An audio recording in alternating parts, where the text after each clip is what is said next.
இப்படிதான் இலவசத்தை அறிவிச்சுட்டு இருக்கானா?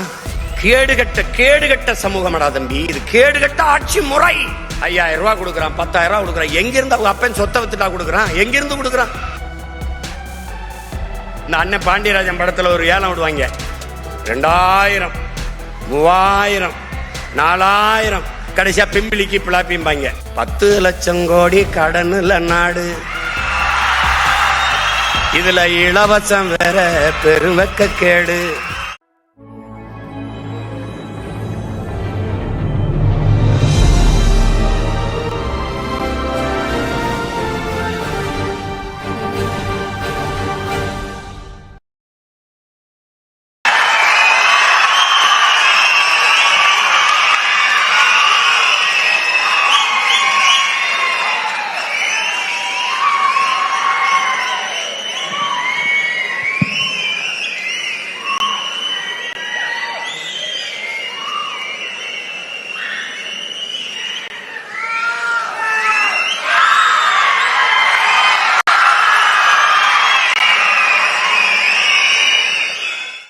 மூவேந்தரையும் இணைச்சு, சோழ நாட்டில் பிறந்து பாண்டி நாட்டில் இறந்து சேர நாட்டில் தெய்வமாயி போனால் கண்ணகி பெருமாட்டி, 3 வேந்தரையும் இணைத்து ஒரு மாபெரும் காப்பியத்தை தந்தவன் இளங்கோவடிகள். இதுல என்ன இல்ல? பகுருளி ஆற்றுடன் பன்மலை அடுக்கத்து குமரிக்கோடும் கொடுங்கடல் கொள்ள வடதிசை கங்கையும் இமயமும் கொண்டு தென் திசை ஆண்ட தென்னவன் வாழி உன் வரலாற்று பதிவு செய்கிறான்.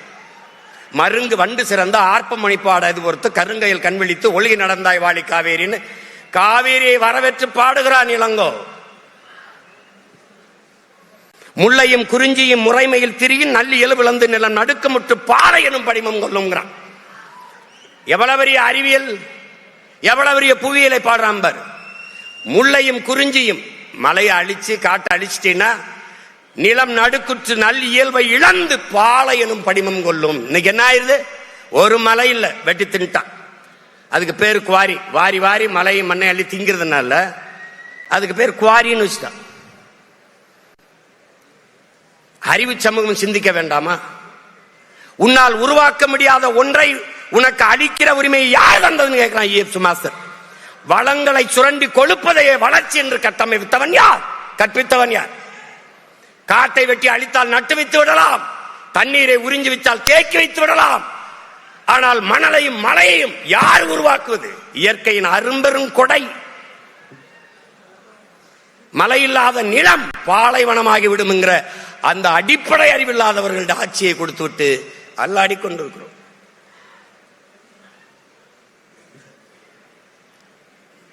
ஒரு நாட்டின் எதிர்காலம் அந்த நாட்டின் வகுப்பறையில் தீர்மானிக்கப்படுகிறது. ஒரு நாட்டின் நலன் என்பது அந்த நாட்டின் ஒவ்வொரு வீட்டின் சமையல் அறையில் தீர்மானிக்கப்படுகிறது. ஒரு நாட்டின் வளம் என்பது அந்த நாட்டின் நிலத்தின் வளத்தை பொறுத்து அமைகிறது. அந்த நாட்டின் நிலத்தின் வளம் என்பது அந்த நாடு பெறுகிற நீரின் வளத்தை பொறுத்து அமைகிறது. அந்த நாட்டின் நீரின் வளம் என்பது அந்த நாடு பெறுகிற மழையின் வளத்தை பொறுத்து அமைகிறது. அந்த நாட்டின் மழையின் வளம் என்பது அந்த நாடு பெற்றிருக்கிற மலைகளின் வளத்தை பொறுத்து அமைகிறதுங்கிறான். நீ எங்க இருக்கு மலை? எங்க இருக்கு? கண் முன்னே உன் நிலம் பாலைவனமாய் கொண்டிருக்கிறது என்பதை தெரியாது நீ தவித்துக் கொண்டிருக்கிறாய். ஒரு அறிவு சமூகம் சிந்திக்கணும். இன்னைக்கு அரசியல் எதுக்கு? படிக்கிற பிள்ளைகளுக்கு எதுக்கு அரசியல்? படிக்கிற பிள்ளைக்கு சினிமா அவசியமா இருக்குதா? படிக்கிற பிள்ளை அரசியல் பேசாம எவன் படிக்கிறது? கற்றவன் தான் மற்றவருக்கு வழிகாட்டணும்.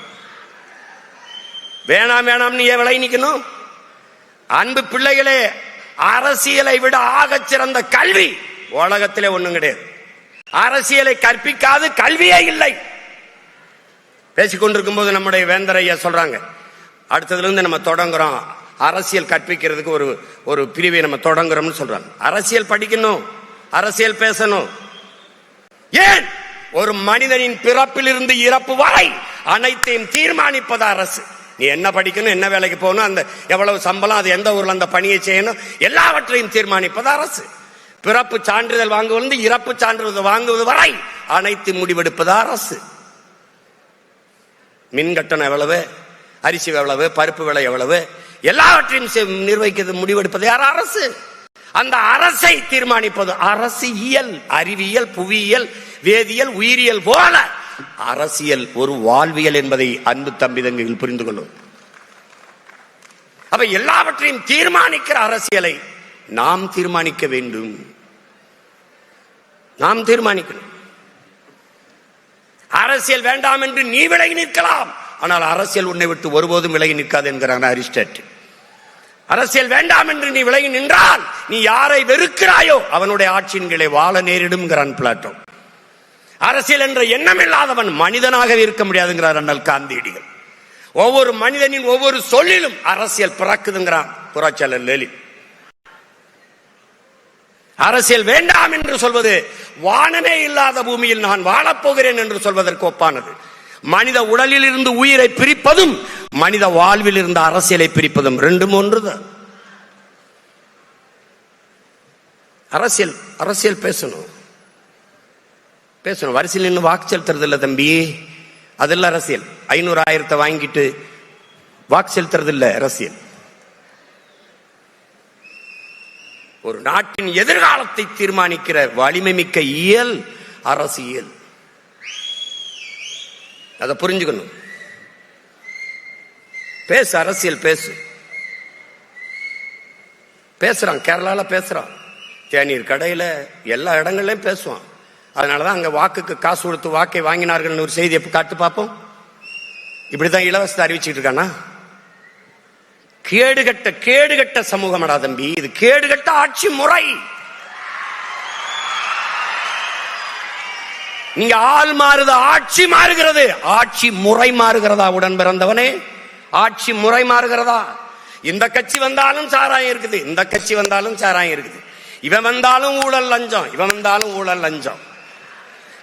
இவன் வந்தாலும் இருட்டு, இவன் வந்தாலும் இருட்டு. இவன் வந்தாலும் திருட்டு, இவன் வந்தாலும் திருட்டு.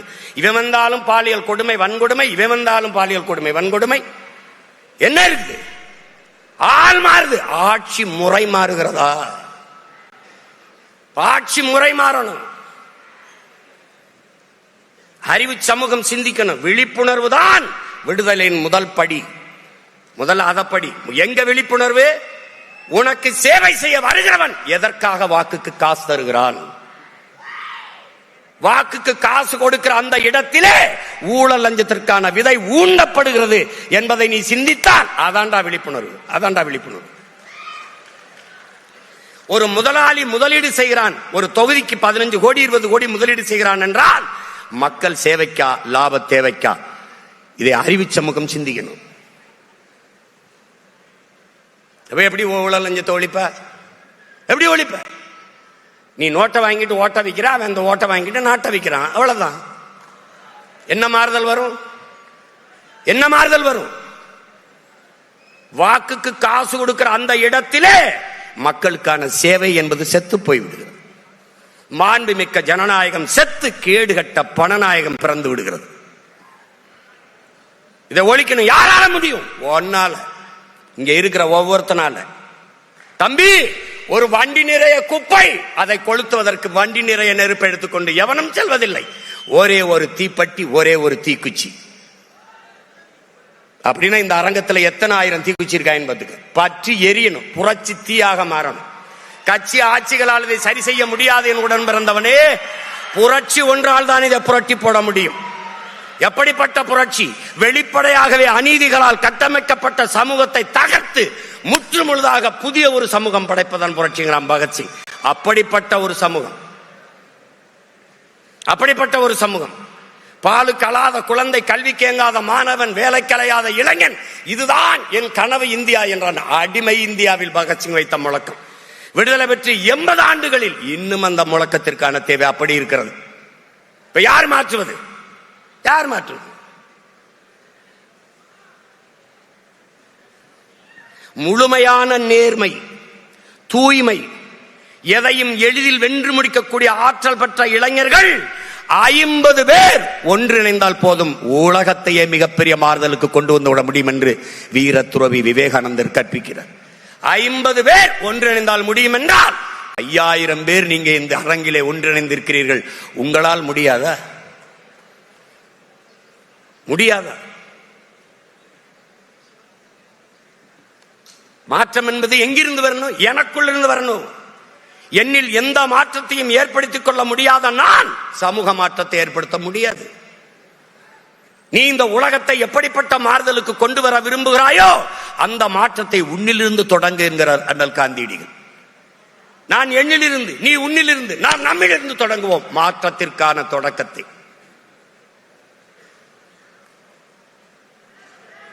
ஒரு அறிவு சமூகம் ஆழ்ந்து சிந்திக்கணும். இலவசம் இலவசம் எல்லாம் கொடுக்குறான். 5000 ரூபாய் கொடுக்குறான், 10,000 ரூபாய் கொடுக்குறான். எங்கிருந்து அவங்க அப்பன் சொத்தை வித்துட்டா கொடுக்குறான்? எங்கிருந்து கொடுக்குறான்? என்ன பரம்பரை சொத்தா? எங்கிருந்து கொடுக்கிற? இலவசத்தில் இழக்கிற பணத்தை எங்கிருந்து எடுக்கிறாய் என்ற கேள்வி வந்துவிட்டால் அது விழிப்புணர்வு. அந்த இடத்துல தான் மாற்றத்துக்கான சிந்தனை பிறக்குது. எங்கிருந்து கொடுக்கிற? ஆறுதலால் காயங்கள் ஆறுவதில்லை, அழுவதனால் எதையும் அடைந்து விட முடியாது, தூறல்களால் பயிர்கள் விளையாது என்கிறார் நம்முடைய தவத்திரு குன்றக்குடி அடிகளார் அவர்கள். என் தேசத்தை நாசமாக்கிய ஒரே சொல் இலவசம். என்ன இலவசம் கொடுக்கிற? எதுக்கு இலவசம் கொடுக்கிற? 10 லட்சம் கோடி கடனுல நாடு, இதுல இலவசம் வேற பெருவெக்க கேடு. தம்பி, 10 லட்சம் கோடி கடனுல நாடு, இதுல இலவசம் வேற பெருவெக்க கேடு. பாக்க சகிக்கல சனம்படும் பாடு, இத வளர்ச்சின்னு வாய்கிளிய போடுறான் போடு. என்னம்மா தேதி சக்கம்மா, நாடு நாசமா போகுதே நியாயம்மா. கண்ண தோறந்த பாரம்மா, எங்க கவலைய கொஞ்சம் நீதீரம்மா. ஊழல் லஞ்சத்துல ஊறி கிடக்குறான், உண்மை நேர்மைன்னா என்னன்னு கேக்குறான். ஓட்டுக்கு காசை வாரி இறக்கிறான், உழைக்கி மக்களைத்தான் வயிற்றில் அடிக்கிறான். என்னம்மா தேவி சக்கம்மா, நாடு நாசமா போகுதே நியாயமா. பாதுகாப்புன்னு எதுவுமே இல்ல, பச்சை பிள்ளைக்கும் பாலிகள் தொல்ல. நாட்டுல நடக்குது கொல கொள்ள, இந்த கொடுமைய எங்கேதான் போய் சொல்ல. என்னம்மா தேவி சக்கம்மா, நாடு நாசமா போகுதே நியாயமா. நாசமா ஆக்கிட்டான். இவர் 2000னா அவர் 2000, இவர் 2500. இந்த அண்ணன் பாண்டியராஜன் படத்துல ஒரு ஏலம் விடுவாங்க. 2000, 3000, 4000, கடைசியா பிம்பிளிக்கு பிளாப்பிம்பாங்க. அதான் நடக்குது இங்க. எங்கிருந்து எடுப்ப? 10 லட்சம் கோடி கடன், வட்டி மட்டும் 1 லட்சம் கோடி. என் உடன் பிறந்தவனே, 1 லட்சம் கோடி. நாட்டின் நிதிநிலை அறிக்கை 3 லட்சம் கோடி தான் பட்ஜெட். ஆனால் 1 லட்சம் கோடி வட்டி கட்டுகிறார்கள். யார்? ஒரு கடன் பெறுகிறவன் என்ன பண்ணுவா? உன்னை ஈடு கேட்பான். ஒரு அடமானமா சொத்தை கொடு, இல்ல கட்டடத்தை, வீடு எதையாவது காட்டணும். இவர்கள் எப்படி கடன் பெறுகிறார்கள்? எப்படி? ஒன்னு மண்ணின் வளத்தை வைக்கணும், இல்ல மக்களின் நலத்தை வைக்கணும். மக்களின் வரியை 3 முறை மின்கட்டண உயர்ந்திருக்கு இந்த ஆட்சியில மட்டும். 3 முறை. சகிக்க முடியாத மின்கட்டண உயர்வு, சொத்து வரி உயர்வு. அப்புறம் இலவச பேருந்து. இப்படி இலவச பேருந்துனா 1 லட்சம் கோடி ஏற்கனவே அதில் கடன் இருக்கு, இழப்பு இருக்கு. இலவச பேருந்து யார் கேட்டது? தரமான பேருந்து தான் கேட்கிறோம். அந்த பேருந்து ஓட்ட பாதை இருக்கா, சாலை இருக்கா, சாலையா இருக்கா, சவக்குழியா இருக்கா? யார் இதெல்லாம் கேட்கறது? யாரு கேட்கறது சொல்லு. முன்னாடி ஒரு விளம்பரம் வரும், பைக் உந்தூர்ல இருக்குல்ல, அதுக்கான சாக்கப் சார், அதுக்கு ஒரு விளம்பரம் போட்டுருந்தான். இப்ப கூட வரும்னு நினைக்கிறேன். ஒரு பொம்பளை பிள்ளை என்ன பண்ணு, 4 குடத்தை அப்படி வச்சுக்கிட்டு நிற்கும். அவன் ஒரு மோட்டர் சைக்கிள் இப்படி வருவான், உந்தூரில் வருவான். வந்தவொடனே கையை காட்டும், ஏத்திக்கிடுவான், குடத்தை பிடிச்சுக்கிறோம். அதாவது குண்டும் குழியுமா இருக்கிற பாதையில கூட கீழே விழாம அந்த அப்படி குளிங்க அழகா போகுதுன்னு சாக்கப் சார் விளம்பரம். இப்ப நம்ம கிட்ட சொல்ற, பைத்தியக்கார பயல, பாதைய ரோட ஒழுங்கா போடுறா, ரோட ஒழுங்கா போடு. குண்டும் குழியுமா இருந்தா கூட பள்ளமேட்டில் கூட அப்படி விழவிடாம அந்த வண்டி போகுதுன்னு விளம்பரம். எப்படி இருக்கு? எங்கே போகுது இந்த நாடு? எங்கே போகுது?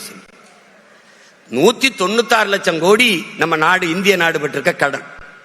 பிறகு ஒவ்வொரு மாநிலமும் 10 லட்சம் 15 லட்சம் கோடிகளை பெற்றால் 500 கோடி கிட்ட வருது. என் அன்பு பிள்ளைகளே, ஒரு கடன் பெற்று கடன் சுமையை கட்ட முடியலன்னா வீடே விஷம் குடிச்சு செத்ததற்கு, தற்கொலை பண்ணி செத்ததற்கு வீடு. அப்ப நாடு கடன் ஆயினால் என்ன ஆகும்? ஏன் இதை அறிவு சமூகம் சிந்திக்கிறது இல்ல?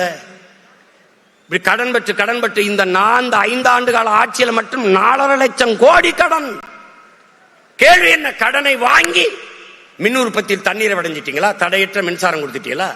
பயணிக்க நல்ல பாதையை போட்டியில, ரோடு போட்டியில, அருமையான போக்குவரத்தா இல்ல? என்ன கொடுத்திருக்கு? என்ன கொடுத்திருக்கு அரசு? எதையாவது ஒன்றை நாட்டு மக்களுக்கு நிறைவேற்றிருக்கிறது ஒரு நலத்திட்டத்தை சிறப்பா? ஏதாவது சொல்லு.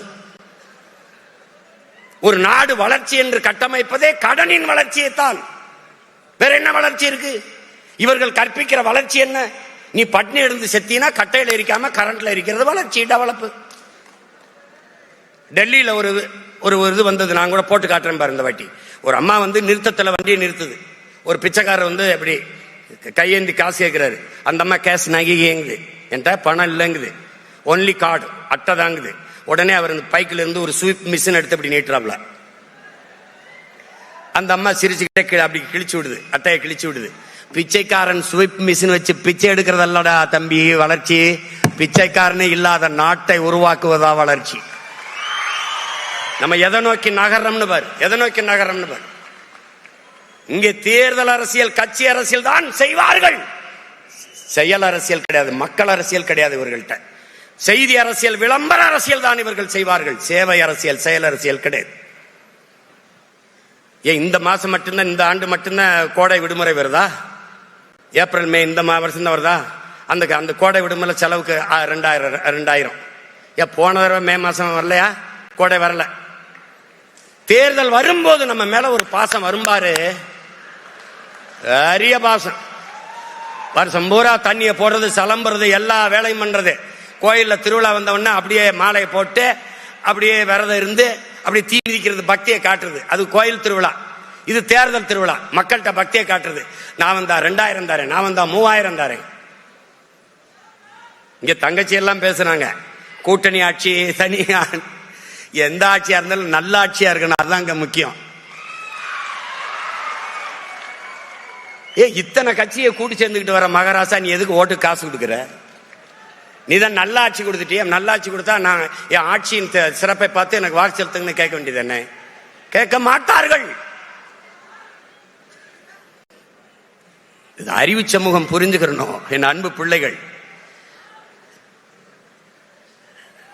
மார்க்சிங்கார்கி சொல்றான்ல,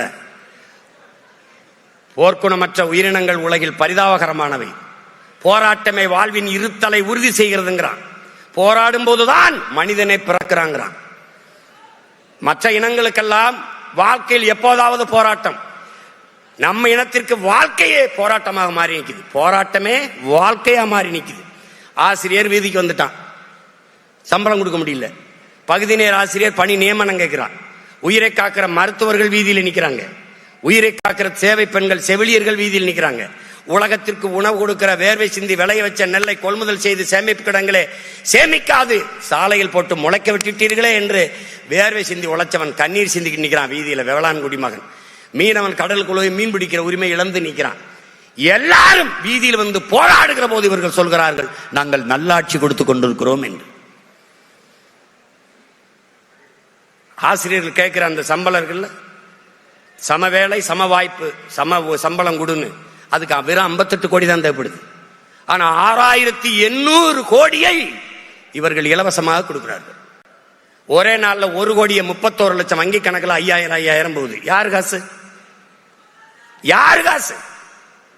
இந்த 6800 கோடியை இழக்கிறீர்களே, எப்படி இட்டுவீங்க? எப்படியாவது ஆட்சிக்கு வந்துடணும், எதையாவது கொடுத்து ஆட்சிக்கு வந்துடணும்.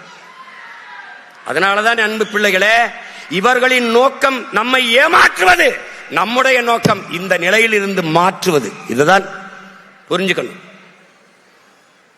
இங்க பேசிய பிள்ளைகள்லாம் வரலாறு எவ்வளவு முக்கியம் என்று பேசினார்கள். வரலாற்றில் தெளிவு வராத எந்த இனமும் எழுச்சி வர முடியாதுங்கிறான் புரட்சியாளர் லெனின். வரலாற்றை மறந்துவிட்ட இனம் சுடுகாட்டில் இறந்து கிடக்கிற பிணம்ங்கிறான் ஓசிமின். வரலாற்றை படிக்காதவன் வரலாற்றை படைக்க முடியாது என்கிறார் புரட்சியாளர் அம்பேத்கர் அவர்கள்.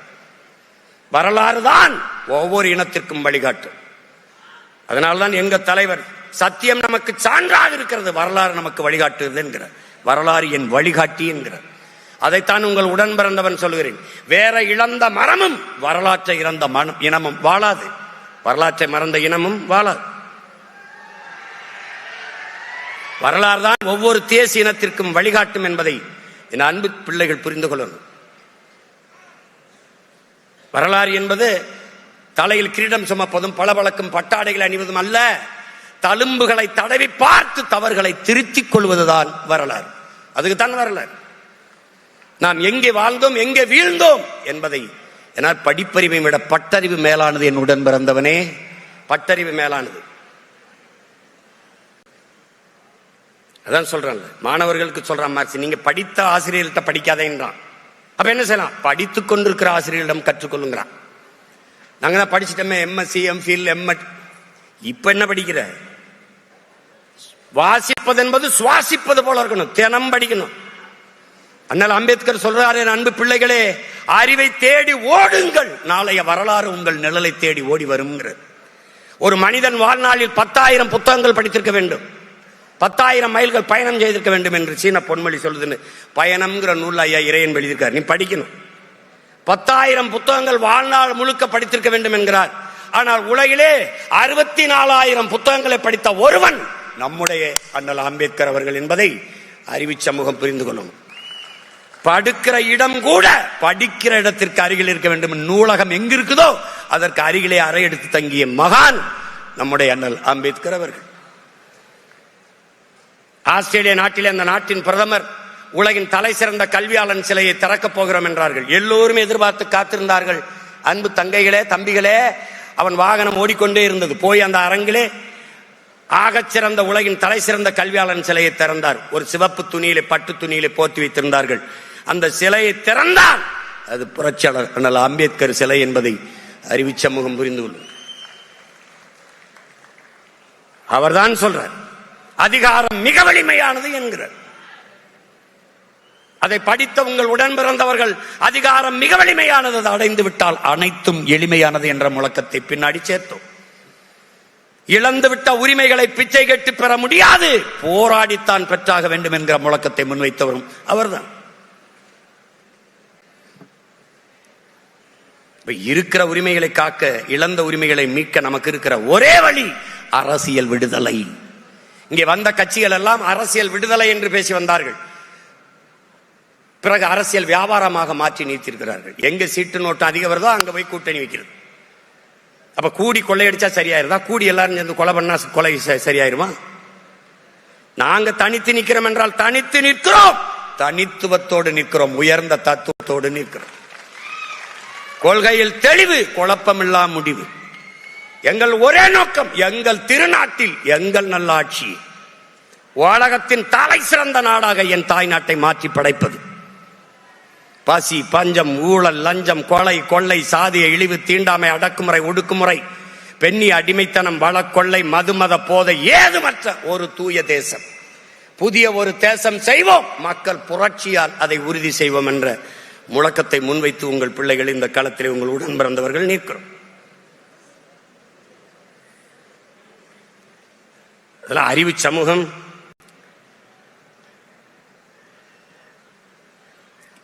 இப்படியெல்லாம் ஒரு அரிய வாய்ப்பை